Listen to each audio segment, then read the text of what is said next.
thank the gentlelady. Now we're going to get into our first of our freshmen. I yield 5 minutes to Mr. Crane for his testimony. Thank you, Congressman Gosar, for hosting this today and bringing some experts together, and also a bunch of folks so we can get more educated and active on this very important topic. It is an honor to be here today. I definitely don't consider myself an expert on critical minerals. That being said, I do recognize it's important. And to me, I'm going to be honest with you guys, this seems like one more example of self-sabotage in this country. It really does. And sometimes I don't know if it's intentional or we're just so foolish that we can't figure it out. And it's hard sometimes. In my district, which is Arizona's 2nd congressional district, we have several very important mines. We have Resolution Copper, Freeport, McNamara, Ivanhoe, Santa Cruz, which I just toured a couple weeks ago down in Casa Grande. They're exploring, their field right now, and hopefully will be mining soon. Our Asarco, Pinto Valley, Baghdad mine, and those are some of the mines in my district. But when I look at this issue and I try and boil it down into 3 key areas, I would say the ones that I'm most focused on are economic impact, national security threat, and then obviously the environmental harm that many of these folks have already talked about. The economic impact, obviously, we've sent a lot of our jobs overseas. Many of these mining towns have become ghost towns because of, in my opinion, our foolishness. And, then you have, obviously, the national security piece when you outsource these critical minerals that we use in our everyday technology and consumer products, when you outsource those to a foreign country that, in many cases, like we're talking about, our focus on China today, happens to be an enemy. How many of you guys out here in the audience think that China has your best interest in mind? Anybody? I hope not. Okay, and then obviously the environmental harm as well. I think that everybody up here would love to see us be able to harvest our own critical minerals, and I would even go so far to say, gas and oil. I'm big on using the natural resources we have, but I think all of us want to see us do it in a clean and safe way that protects our environment. But once again, we have an administration that has basically declared war on a very, very important industry, and it's going to hurt and affect us all if we don't figure it out.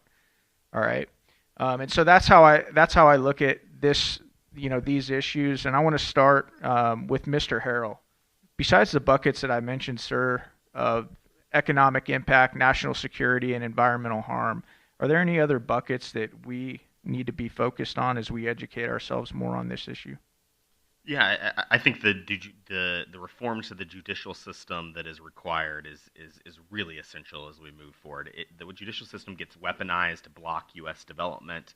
One critical ruling that recently occurred, the Rosemont ruling, is a nonsensical interpretation of the law of saying that you can't put mining facilities on public land that doesn't have minerals under it. Why would you locate, operations on lands that could be mined, for example? And it's just an example of where the judiciary is going outside the bounds of the law, and ultimately there's just inconsistencies there. And yeah. So House Republicans have looked to resolve that and had that H.R. 1. Is there anybody on the panel, just for the education of myself and everybody else in here, outside of those 3 buckets, economic impact, national security, environmental harm to the globe, are there any other buckets we should be focusing on? Anybody at all? Does that kind of sum up the 3 big buckets? Does anybody not see this as a national security threat in here? Does anybody want to expound on the economic impact this has to our country, our communities, and the families that live here?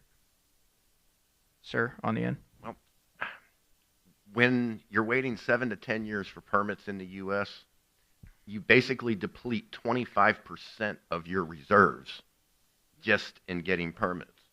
A lot of companies can't make that meet up.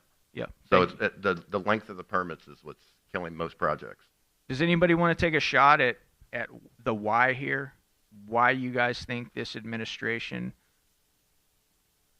is promoting the policies that are so harmful to critical minerals? Anybody? Go ahead, Mr. Carlson.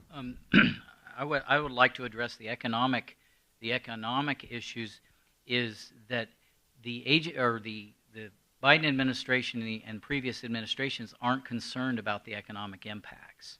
There are laws on the books already. Regulatory Flexibility Act, National Environmental Policy Act requires economic analysis. They simply ignore them. And so we have to, I would suggest to the Congress that we have to go about this a different way to hold the agencies accountable. Thank you. The last thing I'll say before I yield back my time is this, guys. Clearly, this is a Republican-dominated panel today, but I hope we can all educate ourselves and agree that, this issue, because of its severity, should not be a partisan issue. We should have independents, Democrats, and Republicans supporting the responsible usage of our own natural resources for the three buckets that we're talking about. It's massively important. And Chairman Gosar, thanks again for inviting me and hosting this very important panel. I thank the gentleman. Now the second of our freshmen, talented freshman class.